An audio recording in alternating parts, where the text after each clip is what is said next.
इस वीडियो में आपको क्लास 11th केमिस्ट्री सब्जेक्ट का कंप्लीट सॉल्यूशन देखने को मिलेगा। यदि आपको और भी सब्जेक्ट की वीडियो देखनी है तो हम YouTube channel MS education TV के ऊपर जाके देख सकते हैं। यदि आपको PDF डाउनलोड करनी है तो इसी वीडियो के डिस्क्रिप्शन में आपको वेबसाइट का लिंक मिल जाएगा, वहाँ से आप इसको डाउनलोड कर सकते हैं। सबसे पहले इंस्ट्रक्शंस यानी कि निर्देश। इसमें फर्स्ट पॉइंट है ऑल क्वेश्चंस आर कंपलसरी, जितने भी क्वेश्चन दिए गए वो सभी आपको करने ज़रूरी हैं। नेक्स्ट पॉइंट, क्वेश्चन 1 से लेकर 9 तक आपके 1 मार्क्स के क्वेश्चन हैं। 10 to 12 2 मार्क्स, क्वेश्चन 13 और 14 3 मार्क्स। क्वेश्चन 15 आपका केस स्टडी क्वेश्चन है, ये 4 मार्क्स का है। क्वेश्चन 16 और 17 5 मार्क्स के क्वेश्चन है। Question first, the electron affinity for the inert gases is, इसका राइट आंसर हो जाएगा 0, A option right. Question 2, for the process to occur under adiabatic condition the correct condition is, तो adiabatic condition में क्या होता है, Q की value होती है 0, C option right. Question 3, how many unpaired electrons are present in nitrogen atom, nitrogen atom के अंदर कितने अनपेयर्ड इलेक्ट्रॉन है, 3, C option right. Question 4, what is the molar mass of H2O in gram per mole, आपको molar mass बताना है water का, तो आपको पता होगा हाइड्रोजन का 1 होता है, ऑक्सीजन का 16 होता है, दोनों को ऐड कर देंगे यहाँ पे। तो हाइड्रोजन का 1 है लेकिन यहाँ पे 2 हाइड्रोजन है, 2 से मल्टीप्लाई कर दिया, प्लस में 16, 2 + 16 18। वाटर का जो मोलर मास होता है ये होता है 18, तो इसमें बी ऑप्शन राइट हो जाएगा। यहाँ पे आप देख सकते हैं B option right. Question 5, the correct value of Avogadro's constant will be, तो यहाँ पे एवोगैड्रो कांस्टेंट की वैल्यू बतानी होती है 6.022 × 10⁻23। Question 6, mathematical statement for the first order of thermodynamics is, तो यहाँ पे इसके राइट आंसर हो जाएगा delta U = Q + W। Question 7, what is the value of compressibility factor for ideal gas, तो इसमें Z की वैल्यू 1 होती है। Question 8, name the type of system in which neither matter non energy is exchanged with surrounding, यानी कि आपको उस system का बताना है जिसमें जो मैटर और एनर्जी है जो एक्सचेंज नहीं होती, तो उसको बोलते हैं आइसोलेटेड सिस्टम। क्वेश्चन 9 आपका assertion reason based question assertion है कि graphite is an element, graphite एक एलिमेंट है, बिल्कुल सही है, ट्रू स्टेटमेंट है। रीजन दे रखा है कि element is the pure form of substance containing the same kind of atom, ये भी ट्रू है और ये इसकी करेक्ट एक्सप्लेनेशन भी है, तो इसका राइट आंसर हो जाएगा both assertion and reason are true and reason is correct explanation of assertion. Question 10, what is the oxidation number of Cl in KClO3, इसमें आपको ऑक्सीडेशन नंबर बतानी है, तो यहाँ पे K की है +1, इसको हमने जो Cl है इसको मान दिया x, O की होती है -2, तो यहाँ पे 3O है तो इसलिए मल्टीप्लाई कर दिया तो = 0। अब यहाँ पे सोल्व करेंगे तो 1 + x, 3 की -2 से मल्टीप्लाई करेंगे -6, तो यहाँ पे आएगा आपका -5 प्लस में x = 0 और -5 आगे जाके प्लस का हो जाएगा, तो यहाँ से x की वैल्यू आएगी +5। Question 11, right electronic configuration of chromium atom, chromium atom की आपको इलेक्ट्रॉनिक कॉन्फ़िगरेशन लिखनी है, तो ये होती है 1s2 2s2 2p6 3s2 3p6 4s1 3d5। कई बार 4s1 को बाद में भी लिख देते हैं और 3d5 को पहले लिख देते हैं, इससे कोई दिक्कत नहीं है।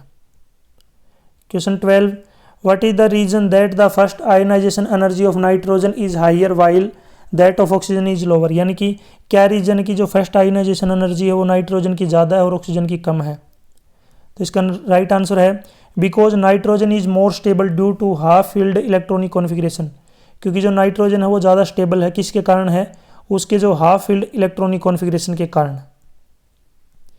क्वेश्चन 13, कंपेयर करनी है relative stability of the following species and indicate their magnetic properties on the basis of molecular orbital theory, O2 O2 positive O2 negative, तो यहाँ पे इसका आंसर रहेगा 13 का, जो बॉन्ड ऑर्डर है O2 पॉजिटिव का 2.5, O2 का 2 और यहाँ पे O2 नेगेटिव का 1.5, इसलिए यहाँ पे आप देख सकते हैं सबसे ज़्यादा 2.5 है, उससे कम 2 फिर 1.5, तो इसमें देखिए यहाँ सबसे पहले रहेगी ऑर्डर ऑफ स्टेबिलिटी, सबसे ज़्यादा है O2 पॉजिटिव, फिर उससे कम है O2 और सबसे कम है O2 नेगेटिव।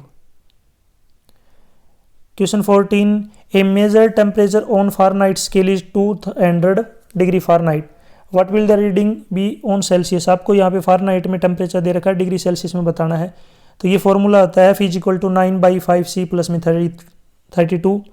यहाँ पे देखिए सोल्व कर लेंगे इसको, आप जो ये 32 आगे जाके माइनस का हो जाएगा और ये जो 9/5 है ये 5/9 हो जाएगा। यानी इसको लिख सकते हैं C is equal to 5/9 into F minus 32। ये बनेगा जब इसको सोल्व करेंगे। इसका एग्जैक्ट फॉर्मूला होता है F is equal to 9/5 C plus में 32 ही होता है, लेकिन 32 आके जो है F में से माइनस हो जाएगा और ये 9/5 जो है 5/9 हो जाएगा। अब F की वैल्यू यहाँ पे रख लेंगे, 200 है, सोल्व करेंगे या 200 में से 32 को माइनस करेंगे 165 आएगा। 165 को जब 5/9 से मल्टीप्लाई करेंगे तो यह आ जाएगा 93.3।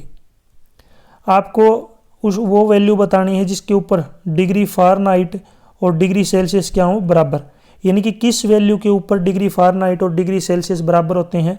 इसका आंसर आप मुझे ज़रूर कमेंट सेक्शन में बताएं। क्वेश्चन 15 आपका केस स्टडी बेस्ड क्वेश्चन है, इसको आपको बिल्कुल ध्यान से पढ़ना है। वीडियो को पॉज करके आराम से आप इसको पढ़ सकते हैं। देखिए यहाँ तक इसको आपको कंप्लीट पढ़ना है। पढ़ने के बाद आपको ये क्वेश्चन आराम से समझ में आ जाएगा। अब इसमें पहला क्वेश्चन है कि name the element which belong to D block but are not transition metal. Right answer है Zn, Cd and Hg। Question B, इसका बी पार्ट है what are representative elements. Representative element कौन है? S block and P block elements, इनको ही बोलते हैं क्या? Representative elements. नेक्स्ट है क्वेश्चन, इसका सी पार्ट है which group elements are more electropositive and why. कौन से ग्रुप के एलिमेंट जो है सबसे ज़्यादा इलेक्ट्रोपॉजिटिव और क्यों है? तो इसका आंसर है ग्रुप 1। ग्रुप 1 के सबसे ज़्यादा है due to large atomic size, क्योंकि इनका एटॉमिक साइज ज़्यादा है। Lower ionization enthalpy in respective period, उनकी जो आयनाइजेशन एनर्जी है, एंथैल्पी है, वो क्या है? कम।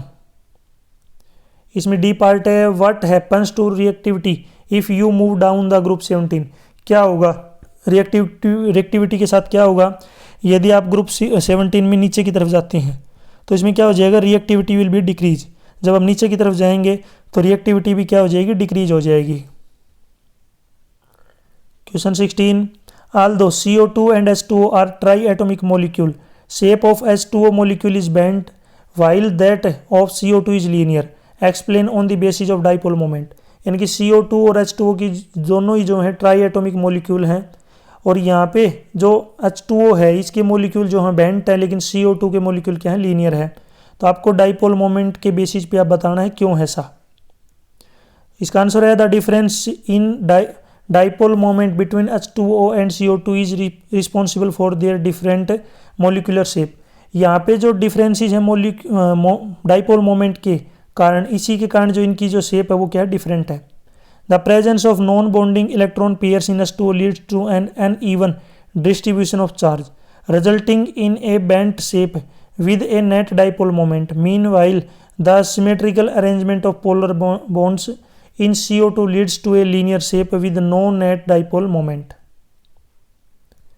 Question 17, what is the number of photon of light with wavelength, यहाँ पे wavelength दे रखी है, provided 1 joule of energy। तो आपको number of photon बताने हैं।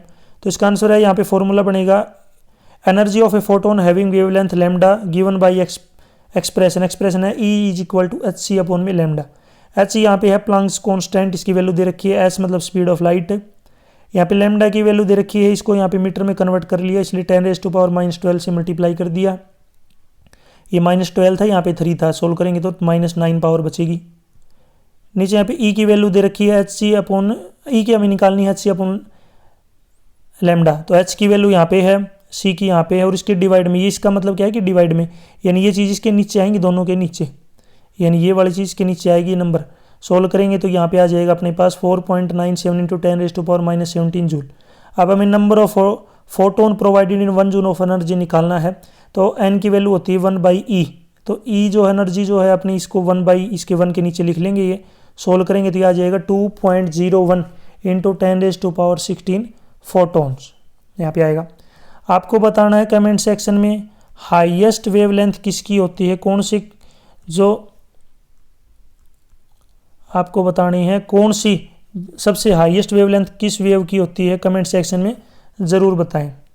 यहाँ तक वीडियो अपनी कंप्लीट हो चुकी है। वीडियो अच्छी लगी है तो उसको लाइक करें, अपने दोस्तों के साथ ज़रूर शेयर करें। और भी वीडियो देखनी है तो मेरे YouTube channel MS education TV के ऊपर जाके देख सकते हैं। यदि आपको PDF डाउनलोड करनी है तो इस कोने में आपको वेबसाइट का नाम दिख रहा होगा, इस वेबसाइट से जाके आप डाउनलोड कर सकते हैं। Thanks for watching.